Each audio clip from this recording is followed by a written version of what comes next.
hi va haver l'epidèmia del còlera i llavors es van baixar els sants d'aquí dalt de l'ermita, a baix del poble, i allò va ser doncs una cosa, van donar a entendre que allò va ser doncs un miracle baixar els sants aquí i la cosa del còlera aquest es va doncs aturar. I d'aquella feta, en concret d'això del còlera, ve també que s'ha reforçat més la devoció amb els sants, Sant Cosme i Sant Damià.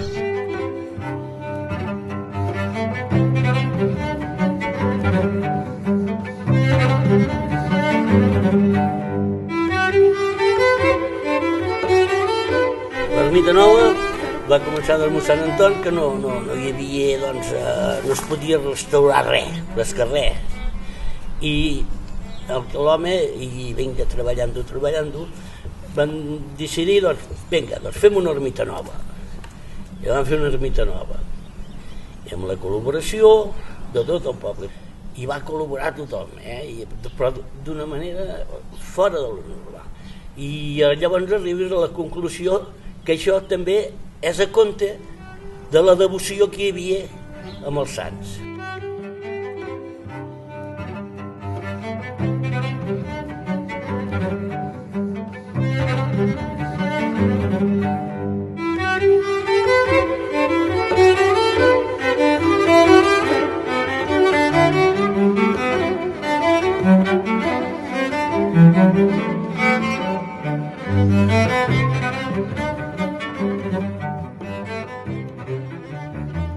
Estem davant del refugi de l'ermita dels Sants Metges. És un refugi en plena natura, envoltat de boscos naturals i d'això, i que per aquí passen 5 rutes. No comencen aquí perquè totes les rutes comencen dins del poble, però 5 rutes passen per aquí per poder anar caminant o bé amb bici de muntanya, seguint aquestes muntanyes i poden anar fins dalt al Cogulló, que és la part més alta del poble de Sarral.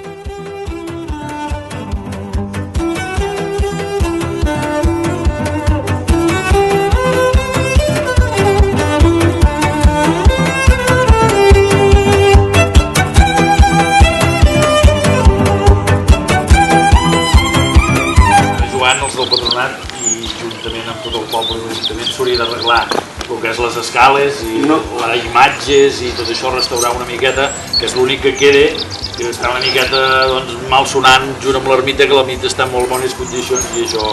Jo només te diré una cosa, és una cosa urgent.